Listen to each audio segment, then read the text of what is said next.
Are you tracking these 5 SEO KPIs? With Crystal Carter. The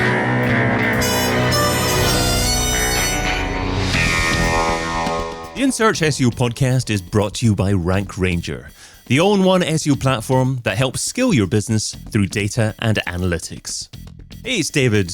What are the key metrics that you need to be tracking to determine whether or not your SEO activities are actually working? That's what I'm going to be discussing today with Crystal Carter, Senior Digital Strategist at Optics Solutions. Crystal, how many SEOs are actually getting it right at the moment in terms of tracking KPIs? Well, I think that one of the things that's tricky is there's a lot of data coming in from a lot of different data sets. So of course you've got, Google Analytics coming through, Google Search Console coming through. We also have a lot of tools that people are using, to track particular metrics. And then there'll also be metrics coming in from other things that the client might have. So, a different sort of CRM, that sort of thing. And then we also social metrics. And every time somebody, has a brand new idea, there's a new thing to track. So I think that there's lots of different data coming through. So it's really important to be able to hone in on the data that you actually need for what you're actually doing.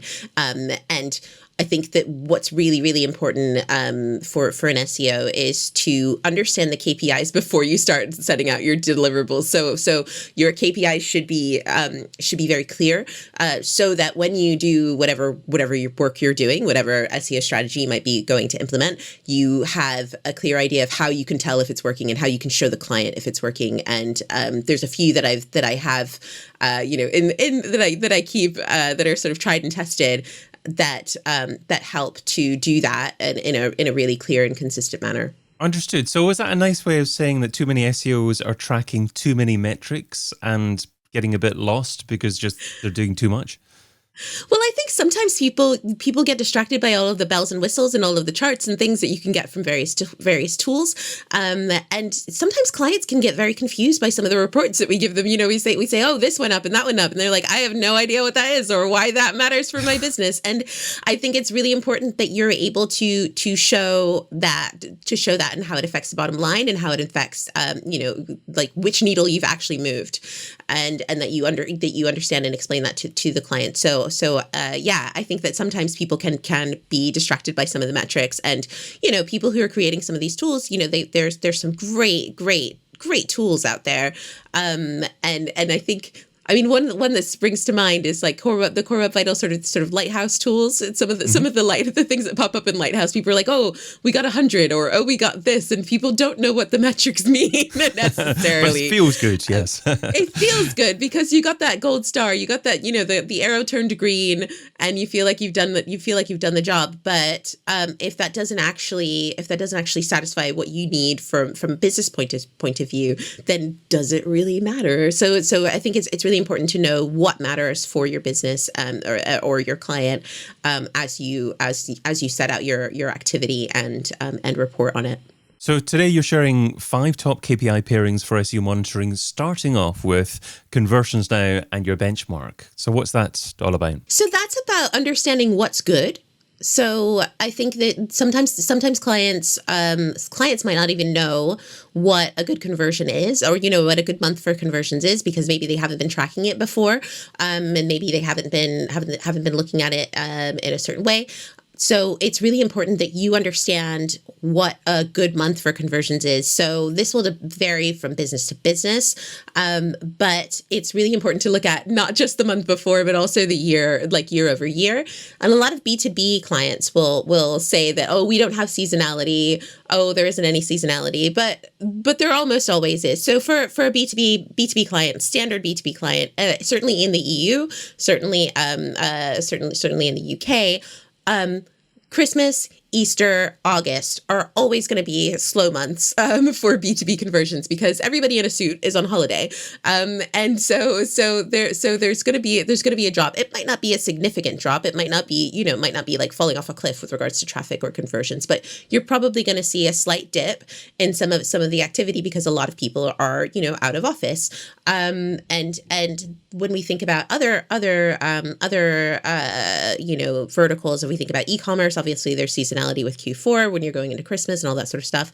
And then when you think about leisure, there's going to be a rise in the summer. So it's really important to look at not just the month before, because obviously, like if you're doing in a leisure vertical and you're comparing September to August, September is going to look like it's like, it's not done well, but you need to compare it to September the year before and potentially September the year before that, particularly in the days of COVID.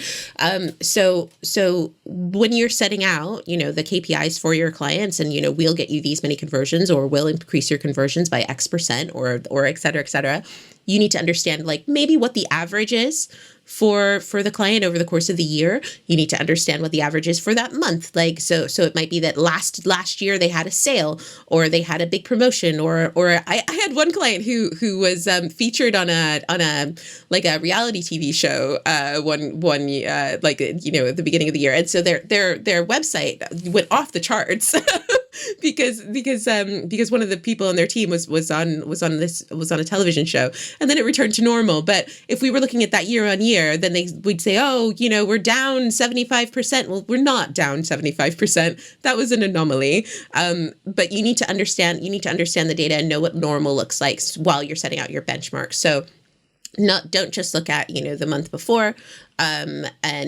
don't just look at year on year, look at them in comparison, because obviously you want it to go up over time.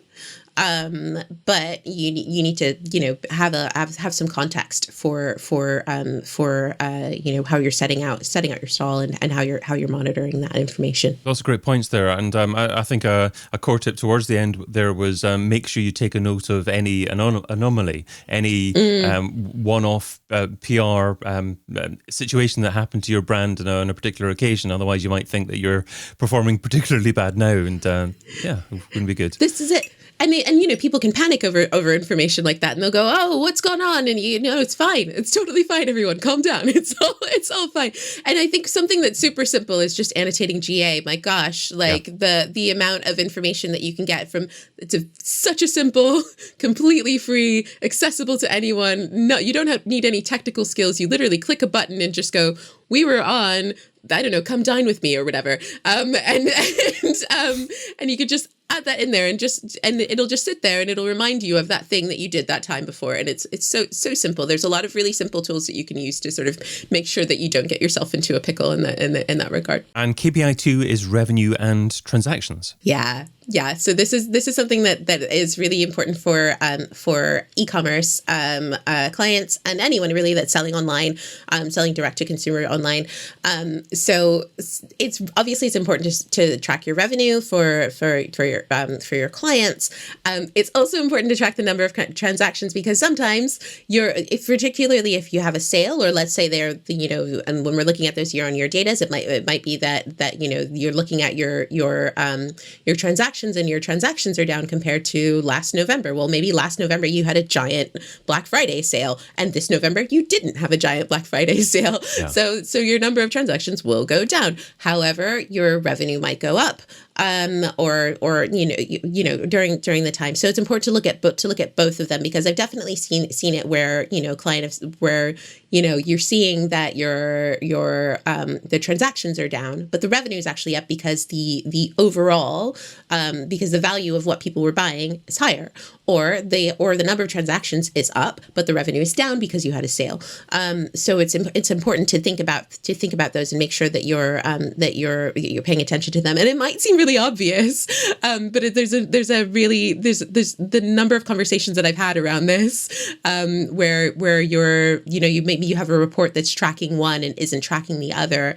It's really important to track both, so that you can see that at least one of them is moving in the right direction, and so that you can pay attention to it. It's also important to think about your average order value. So your average order value may fluctuate, and it might be that you're going for more high volume at a lower order value, and that might be a tactic that you're taking to sort of to increase the volume of transactions, rather than the average order value. But it's important to keep an eye on that. If you're changing that approach, then that will affect lots of things, not just your SEO but also your PPC. So for instance, if your PPC is if you're expecting for your return on ad spend to meet a certain target, then if your average order value is going down, then you might need to change around what your ROAS is, so that you're not spending £60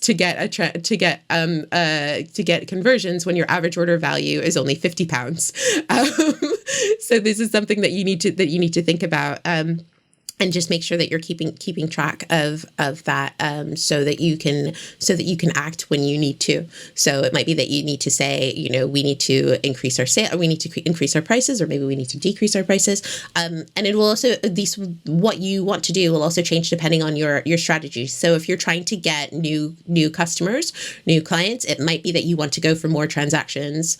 If you're trying to push a different kind of approach, or a different client value offer, then it might be that you want to be pushing fewer transactions but higher revenue. And again, like this is something that will depend on the client. Superb. Well, let's move on to number 3, and that's target keywords and what you actually rank for. Yeah. So I think a lot of clients will you'll do your keyword research and you'll pick out whichever keywords you're going to be targeting and stuff. And some over the years, I've seen this a lot of times where, a client will get fixated on one keyword or another. Or we'll set out, we're going to be tracking these keywords, and it's important to monitor, your money keywords. You'll know your money keywords, the ones that get you the sales. And there'll be a couple that are particularly strong for you. But it's also important to understand what you actually rank for. So I've had it before where I've had clients where they were targeting one set of keywords, but the profile of what they were just organically ranking for was completely different. And sometimes these can be completely random. Sometimes the keywords that you're ranking for are nothing to do with your brand, are to do with, I've seen clients who were ranking for someone else's logo because they had a set of logos in their client portfolio. These are people we've worked for sort of set. Sometimes they're completely irrelevant, and that's interesting to note, but isn't really necessarily something that you should worry about. But there's sometimes where clients are ranking for certain terms, which are the terms that their potential customers are interested in, but they haven't created any dedicated content for that. And when you have that scenario, that's golden. That is telling you that you already have the need, you already have the desire from your clients, and they're already coming to you for it. So if you go in, if you double down on that content and make the content richer and actually invest in those particular keywords, then you'll be able to get some real value for your customer and for your business overall. And I think the other thing that's really good there is that it's important to think about the sort of momentum. So sometimes you might look at some of you might have target keywords that you're going after, which are maybe sort of big terms. So I've worked with clients in the financial sector who were going for something really big, like an investment company, and they were sort of a small firm, and it's just like the chances of you ranking for investment company are very, very slim, because you're a small firm, and you don't have all of the resources that Investopedia, for instance, have. So what you want to do is, let's look at what you're actually ranking for. And what they're actually ranking for is that, things that are very transactional, very brand based, very, specific to what they do. So let's invest in that. Chances are, if you've got some momentum, so let's say you're ranking like 40 on 40 for a certain term. If you actually put some effort into that, you can move that up and move that up again and move that up again. And then in 6 months time, you're actually going to be at the top for that stuff. But Google will know that you're in the neighborhood for those keywords already. And you just need to get involved and make it happen. I'm tempted to ask a follow-up question. How often should you benchmark your target keywords against what you're actually ranking for? But I also get the sense that you're probably going to deliver a lot of value just in that particular question. And we should perhaps even park that thought and ideally have that conversation in a future follow-up episode, because we do need to get to point number 4, and that's ranking position changes and clicks. To answer your question quickly, I would say monthly. I would say all the time. keep track of that. But yeah, with regards to ranking positions versus changes in clicks. So with this one, this is very interesting. So because sometimes on Google Analytics, Google Search Console, they'll say, "Oh, your average ranking has decreased" or something, but you can see that your clicks have gone up. And so, someone will say, "Oh, our ranking has dropped." The client might be, "Oh no, our ranking has dropped." And it's like, no, this is not panic stations. Like, don't worry. Remember I was telling you we were ranking for that random logo keyword? That keyword didn't matter. We're not ranking for that anymore. Great. But we are ranking for this good keyword that is actually getting us clicks. And so we should actually pay attention to that. So sometimes so obviously you don't want your rankings to drop off a cliff. Of course, that is not what you want at any time. However, sometimes what your average ranking, number isn't necessarily a reflection of the quality of what you're ranking for. So it might be that you increase one really, really, really, really, really good keyword, and let's say you're ranking number one for that really, really good keyword. Well, that's only one term. Right.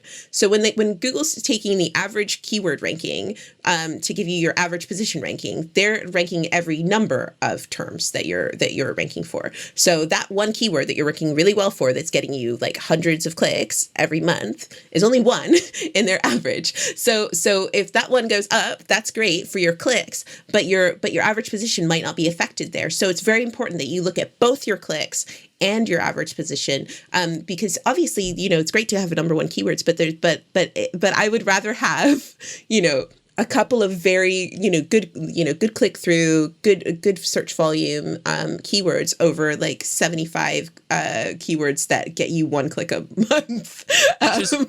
So if you find that you're ranking for keywords that aren't relevant for your business, is it worthwhile putting a significant amount of effort into attempting not to rank for those keywords to hopefully drive more relevance in the eyes of Google? I mean, you should absolutely be pushing for relevance. I have a client who has an old blog it is a bugbear of theirs, and they don't like it. And it's an old blog, and it always ranks really well on Google, and it's not really isn't overly well positioned for them with regards to their stuff. And what I would say with that is what I would say to that is add better content. I wouldn't take it away, but I would say add better content around that keyword. So Google will see that you have some content that is of value that people enjoy from that particular blog or whatever. But you want to be pushing towards relevance. So I would say it's a question of it's like putting lots of ketchup on something you're not that into. So let's say you've got this I don't know, Brussels sprout or something, and Google likes the Brussels sprout or whatever, but you don't like the Brussels sprout. What you need to do is you need to put some really good gravy on your website. So leave the Brussels sprout, but make sure you have some real relevant gravy. I was thinking of ketchup on top of Brussels sprouts, and no, I wouldn't go. No, I went for gravy, not ketchup.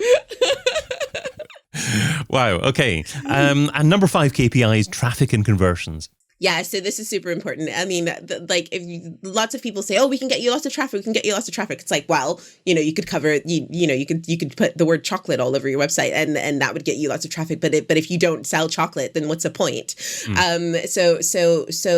Traffic can sometimes be a little bit of a vanity metric, and it's really important to make sure that your traffic and your conversions are good. Obviously, we want to have a healthy amount of traffic. We don't want our traffic to decrease too much over the course of time. But sometimes when you're correcting the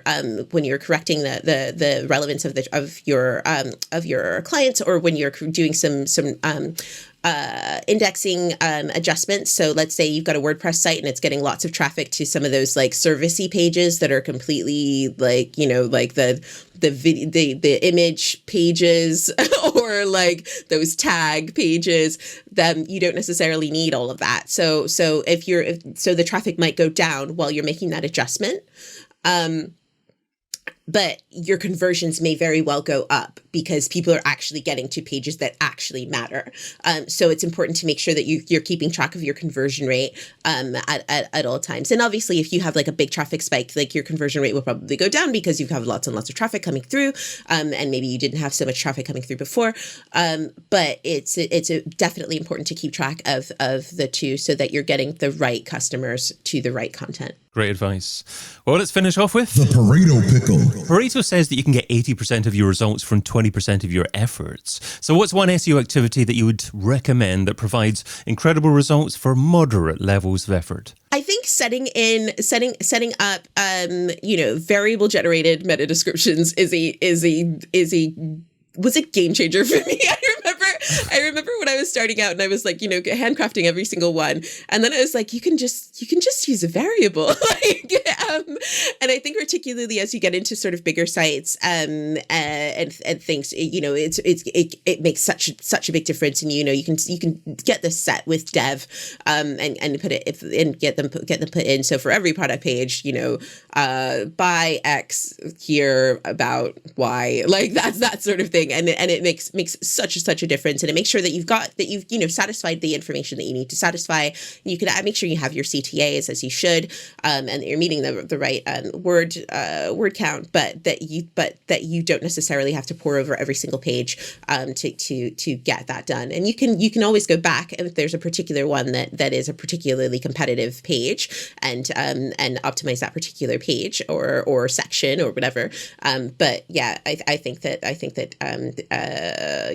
the sort of variable generated content is really useful. Well, when you say it makes such a difference, are you saying the primary thing that it makes such a difference to is the click-through rate? Oh, it makes a difference to time.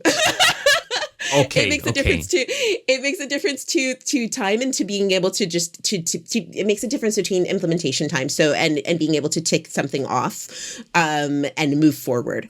So that you've satisfied what you need to do for thousands of pages in a short amount of time. And you can monitor this. You can go back and you can say you can check any ones that are that might need a specific meta description. But it just means that and it also means that as you're making new pages, they're already optimized, and you don't have to go back and do that by hand. And there's a lot of variable generated meta information that you can add in lots of different ways, and it just makes a really big difference when you can automate that kind of thing. Understood. I've been your host, David Bain. You can find Crystal Carter over at opticsolutions.co.uk. Crystal, thanks so much for being on the In Search SEO podcast. Thank you so much, David. Thanks for listening. Check out all the previous episodes and sign up for a free trial of the Rank Ranger platform over at rankranger.com.